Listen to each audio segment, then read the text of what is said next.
மேடையில் வைத்திருக்கும் எழுச்சி தமிழர் என்று எல்லாரோடும் அன்பாலும் அழைக்கப்படுகிற தோழர் திருமாவளவன் அவர்களே, திரு KS அழகிரி மற்றும் இந்த விருதை பெற்ற பேராசிரியர் அருணன் மற்ற அனைவருக்கும் எனது வணக்கங்களை தெரிவித்துக் கொள்கிறேன். சகோதர சகோதரிகளே, எப்படி தொடங்குவது, எங்கே தொடங்குவது என்று யோசிக்கிறேன். கடந்த இந்த மார்ச் மாதத்தில் இருந்து சமரசம் செய்து கொள்ளாத சமூக இடைவெளி என்று எந்த பொது நிகழ்ச்சியிலும் எங்களது அலுவலகம், எங்களுடைய செயலகத்தில் இருந்து வெளியில் வராமல் இருந்த எல்லா கட்டுப்பாடுகளையும் தளர்த்தி இந்த மேடைக்கு நான் வந்திருக்கிறேன். கிட்டத்தட்ட ஒரு 8-9 மாதங்களுக்கு பின்னால் எங்கள் மாநிலத்தில் அப்படிப்பட்ட ஒரு ஒழுங்கினையும் சமூக இடைவெளியும் நாங்கள் கடைபிடித்து வருகிறோம். ஆனால் இந்த அழைப்பு அம்பேத்கரிடமிருந்து வந்த அழைப்பு. நான் எந்த வகையிலும் நேர்வழியில் நான் சிந்தித்திருக்கவே முடியாது. நான் உங்களிடம் சொன்னேன், நான் எப்படி தொடங்கப் போகிறேன் என்று. எனக்கு ஒரு 15 வயதாக இருக்கும் போது இதை நான் பொதுவெளியில் பல முறையில் பேசியிருக்கிறேன், எனது நூல்களில் எழுதியிருக்கிறேன், யூடியூபில் பேசியிருக்கிறேன், சத்தியமூர்த்தி பவனில் கூட சென்ற ஆண்டு பேசினேன். எனக்கு 15 வயதாகும் போது ஒரு நடுநிசையில் என்னை தனது காரில் அழைத்து சென்று, ஒரு பொது மேடையில் பேசிக் கொண்டிருந்த என்னை காரில் அழைத்து சென்று, இதெல்லாம் வேண்டாம், நீ நன்றாக படி, IAS ஆகிவிடு என்று ஆணையிட்டவர் பெருந்தலைவர் காமராஜர். அவர் சொன்னது போலவே நான் அதை நடத்தி காட்டி இந்த மாநிலத்தில் இருந்து வெகு தூரம் விலகிச் சென்று கடந்த 36 ஆண்டுகளாக வெளியிடங்களில் பயணிப்பவன் என்றாலும் எனது மேஜையில் காமராஜரின் படத்தை வைத்திருப்பேன். நான் செய்கிற, இப்போதெல்லாம் வைத்திருப்பதில்லை, அவர் எனது மனதில் இருப்பதால் மேஜையில் வைத்து பார்க்க வேண்டியதில்லை என்று, நான் செய்கிற ஒவ்வொரு செயலையும் அவருக்கு பிடிக்குமா என்று கூட யோசித்து பார்ப்பேன். நான் படித்த இலக்கியம், நான் எழுதுகிற எழுத்து, நான் பேசுகிற பேச்சு, நான் ஆற்றுகிற பணிகள், இந்த 4மே ஒரே ஒரு புள்ளியில் ஒரு நேர்கோட்டில் பயணிப்பதைப் போலவே எனக்கு தோன்றும்.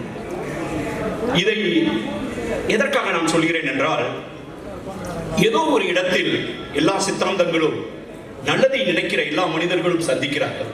அப்படி ஒரு புள்ளி இருக்கிறது. அந்த புள்ளிகளுக்கெல்லாம் அப்பாற்பட்ட ஒரு தூய்மைவாதம் என்று விலகிச் செல்கிற எக்ஸ்க்ளூசிவிசம் என்று சொல்லப்படுகிற ஒரு தூய்மைவாதம் இல்லை. இதற்கெல்லாம் ஒரு பொதுப்புள்ளி இருக்கிறது. அந்த பொதுப்புள்ளி தான் அண்ணல் காந்தியடிகளையும், அண்ணல் அம்பேத்கரையும், மார்க்ஸையும், பெரியாரையும், அனைவரையும் ஒரு புள்ளியில் ஏதோ ஒரு இடத்தில் சந்திக்க வைக்கிறது.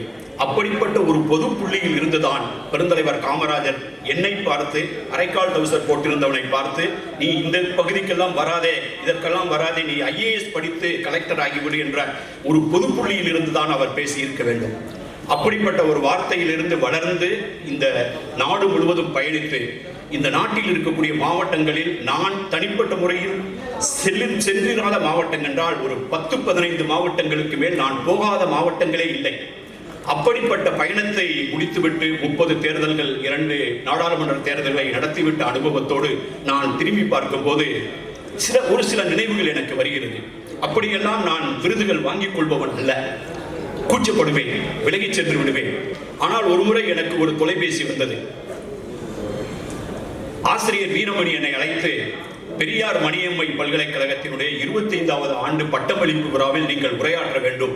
அப்துல் கலாம் 2 முறை வந்திருக்கிறார், கோபாலகிருஷ்ண காந்தி வந்திருக்கிறார் என்று சொல்லி என்னை அழைத்தார். நான் மிக மகிழ்ச்சியோடு ஒப்புக்கொண்டு சொன்னேன். 2 நாட்களுக்கு பின்பு மீண்டும் தொலைபேசி செய்து, அந்த நிகழ்ச்சியில் உங்களுக்கு மதிப்பூறு முனைவர் பட்டமளிக்கிறோம், அது உங்களுக்காக அல்ல, நீங்கள் செய்த சிந்துவெளி பண்பாட்டின் திராவிட அடித்தளம் என்ற ஆராய்ச்சிக்காக. நான் பட்டமளிப்பு உரையை வாங்க ஒப்புக்கொண்டு அந்த நிகழ்ச்சியில் மதிப்பூறு முனைவர் பட்டம் பெற்ற போது என் மனதில் ஓடியது, மதுரையில் நான் படித்துக் கொண்டிருந்த தல்லாகுளத்தில் அமெரிக்கன் கல்லூரி உயர்நிலைப்பள்ளி அருகே ஒரு மண்டகப்படியில் அமைந்த ஒரு பொது நூலகத்தில் தந்தை பெரியார் வந்து பேசிய போது நான் 6ஆம் வகுப்பு 7ஆம் வகுப்பு படித்துக் கொண்டிருந்து, யாரோ பெரியார் வந்திருக்கிறார் என்று அவர் பேசுவதை பார்க்க சென்று அப்படியே இருந்து வகுப்புக்கு செல்லாமல் இருந்து எனது வகுப்பு தோழர்கள் எல்லாம் அவன் பெரியாரை பார்த்து கொண்டிருக்கிறான் என்று சொல்லி மீண்டும் வகுப்புக்கு சென்று அந்த கையில் வாங்கிய அடி, அந்த வழிதான் எனக்கு ஞாபகம் இருந்தது. அந்த மேடை பெரியாரை பார்த்து அதற்காக அடி வாங்கியவனுக்கு பெரியார் மணியம்மை பல்கலைக்கழகத்தில் எனக்கு முனைவர் பட்டம் எனது எழுத்துக்காக கிடைத்த போது நான் அதை நினைத்து பார்த்தேன். இதை போலவே இந்த மேடையில் காமராஜரின் பெயரில் விருது, வள்ளுவரின் பெயரில் விருது, இப்படி பல புள்ளிகளில் நான் எங்கேயோ ஒரு வகையில் இணைந்து விடுகிறேன். வள்ளுவனை கையில் எடுத்து நாட்டுக்குறள் என்றும் பன்மாய கல்வன் என்றும் எழுதியதாக இருக்கட்டும், எங்கள் மாநிலமான ஒரிசாவில் உத்கல் பண்பாட்டு பலகலம் தொடங்கப் போது அந்த திருக்குறள் இருக்கையை அமைத்ததாக இருக்கட்டும், எல்லா வகையிலும் ஒரு வள்ளுவரோடு நாங்கள் பயணித்துக் கொண்டிருக்கிறோம். இந்த செம்மொழி ஞாயிறு என்ற இந்த விருதை பார்த்த இந்த சொல்லை கேட்ட உடனே எனக்கு ஓரிரு நினைவுகள் எனது மனதுக்குள் ஓடுகின்றன. ஒன்று, 2004ஆம் ஆண்டு நான் ஒரிசா மாநிலத்தினுடைய தலைமை தேர்தல் அதிகாரியாக, இங்கெல்லாம் தேர்தல் நடத்துறாங்களா அது மாதிரி அங்க தலைமை தேர்தல் அதிகாரியாக இருந்து நான் இந்த சட்டமன்ற தேர்தல், நாடாளுமன்ற தேர்தல் இரண்டையும் நடத்தி முடித்த கையோடு சில மாதங்களுக்கு பின்னால் எனக்கு ஒரு தொலைபேசி வந்தது. அது அப்போது மைய அமைச்சராக இருந்த தயாநிதி மாறனிடம் இருந்து வந்தது. அவருடைய உதவியாளர் என்னை அழைத்து அந்த தொலைபேசியை நினைத்தார்.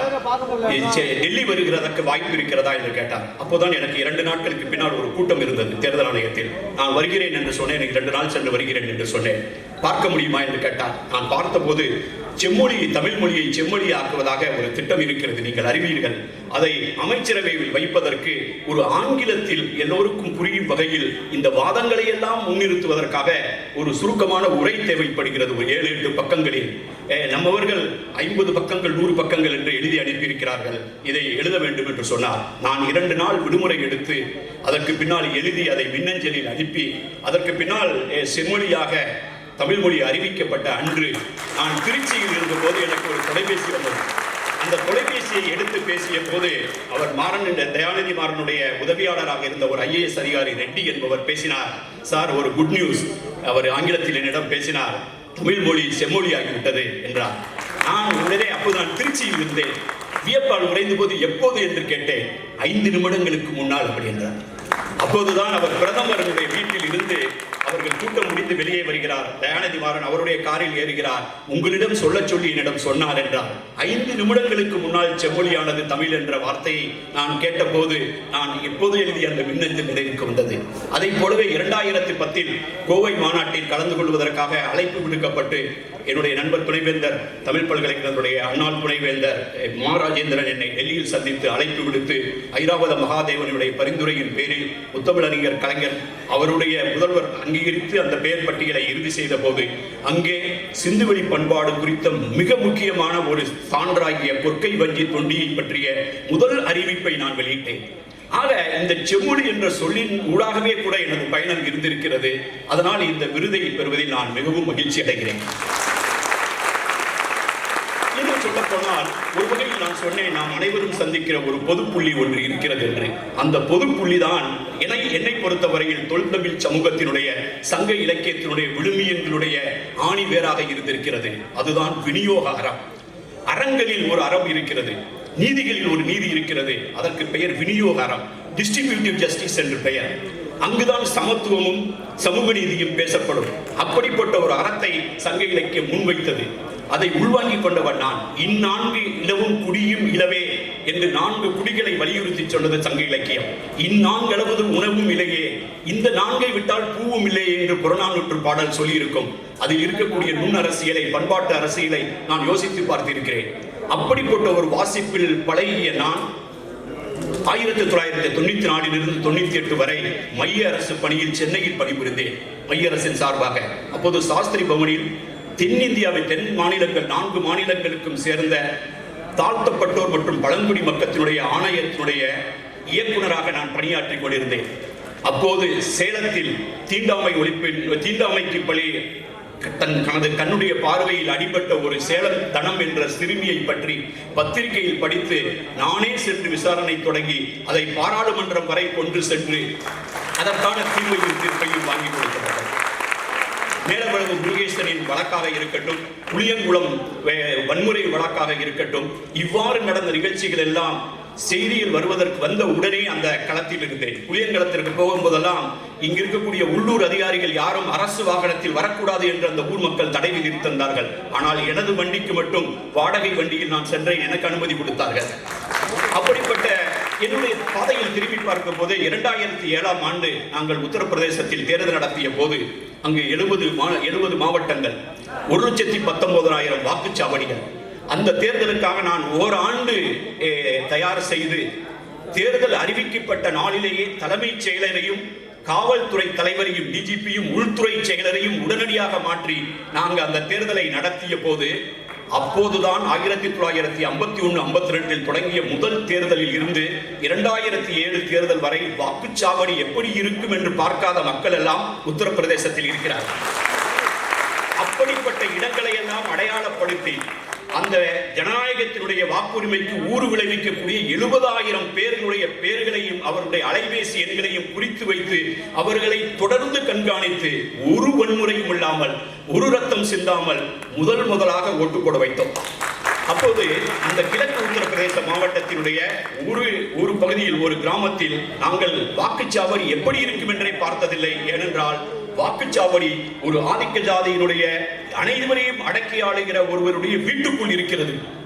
இது 51 2007 வரை நாங்கள் ஒரு புதிதாக கொட்டகை போட்டு அதற்கு அந்த தவறுக்கு, அந்த சட்டத்தினுடைய மீறலுக்கு பரிகாரம் தேடும் வகையில் அந்த மாவட்டத்தினுடைய ஆட்சித்தலைவரும் எஸ்பி என்று சொல்லப்படுகிற மாவட்ட கண்காணிப்பாளரும் அந்த கிராமத்திற்கு சென்று காலை 6:30 மணிக்கு அந்த மக்களை அழைத்து 7 மணிக்கு வாக்குச்சாவடிக்கு வேண்டும் என்று ஆணையிட்டிருந்தோம். அதன்படி எஸ்பியும் கலெக்டரும் அந்த கிராம மக்களை அழைத்து சென்றார்கள். ஆக பல வகையிலும் இது என்னுடைய வாழ்வியலுக்கும் எனது படிப்புக்கும் எனது எழுத்திற்கும் பணிக்கும் ஒரு உடன்பாடான ஒரு விஷயம்தான். ஆகவே இந்த விருது என்பது என்னை நெகிழ்வடைய செய்வது மட்டுமன்றி என்னை மகிழ்வடைய செய்கிறது. எது நெகிழ்ச்சி அளிக்கிறதோ அதுதான் மகிழ்ச்சி அளிக்கிறது. இது மகிழ்ச்சிங்கிறத நீங்க எப்படி சொல்லலாம்னு கேட்டீங்கன்னா, எது நெகிழ்ச்சி அளிக்கிறதோ அது மகிழ்ச்சி அளிக்கிறது. என்னுடைய வாழ்வினுடைய சித்தாந்தம் வெறுப்புணர்வு இல்லாத பொறுப்புணர்வு. வெறுப்புணர்வு இல்லாத பொறுப்புணர்வு என்பதை நான் பொதுவெளியில் தொடர்ந்து பேசி வருகிறேன். எனது சங்கச்சுரங்க முறைகளின் மூலமாகவும் வெறுப்புணர்வு இல்லாத பொறுப்புணர்வு, யாதும் ஊரே யாவரும் கேளீர் என்ற ஒரு கருத்தியலை முன்வைத்த ஒரு சமூகம் தனது பயணங்களால் பட்டை தீட்டப்பட்ட ஒரு பக்குவமான சமூகமாகத்தான் இருக்க முடியும். அப்படிப்பட்ட சமூகத்தில் இருந்துதான் பிறப்புக்கும் எல்லா உயிருக்கும் என்ற சொல்லாடலை பிறக்க முடியும். அங்குதான் விநியோக அறம் இருக்க முடியும். அங்குதான் பாண்டிய நெடுஞ்செழியன் என்ற மன்னன் தனது அரசினுடைய முதல் கல்விக் கொள்கையை வெளியிட்டான். பண்டைய தமிழக அரசின் முதல் கல்விக் கொள்கை, அறிவுடையான் ஆறு அரசும் செல்லும். ஒருவன் கீழ்ப்பால் என்றாலும் அவன் கல்வி கற்றால் மேற்பாலும் அவன் கண் படுமே. மூத்தோன் வருகை என்று எண்ணாது எவன் படித்திருக்கிறானோ அவனுக்கு முக்கியத்துவம் கொடுக்கும் இந்த அரசு என்று தனது முதல் அரசு கொள்கைகளை வெளியிட்ட ஆரியப்பட கிடந்த நெடுஞ்செழியன் என்ற அந்த மன்னனுடைய அடித்தளத்தில் இருந்துதான் நமது விழுமியங்கள் தொடங்குகின்றன. அந்த வகையில் இந்த மேடை எனக்கு பல வகையிலும் மகிழ்ச்சி அளிக்கிறது. இந்த அழைப்பை நான் ஏற்று வந்திருக்கிறேன். அதற்காக இந்த வாய்ப்பிற்காகவும் இந்த விருது நான் மகிழ்ந்து ஏற்றுக்கொள்கிற ஒரு விருது. பெரியார் மணியம்மையில் பெற்ற மதிப்புறு முனைவர் பட்டம் தமிழ்நாடு முற்போக்கு எழுத்தாளர் சங்கத்தின் சார்பாக அளித்த விருது. இப்போது இந்த விருது என்று என்னை விருது அளிப்பவர்கள் என்னை தேர்ந்தெடுக்கிறார்கள் எனது தகுதிக்காக. நான் அப்படிப்பட்ட விருதுகளையும் ஒப்புக்கொள்கிறேன், யார் கொடுக்கிறார்கள் என்பதை பொறுத்து. அந்த வகையில் இந்த விருதை பற்றி நான் மிகவும் மகிழ்ச்சி அடைகிறேன் என்று சொல்லி விடைபெறுகிறேன். இந்த வாய்ப்பிற்கு நன்றி, மிக்க மகிழ்ச்சி.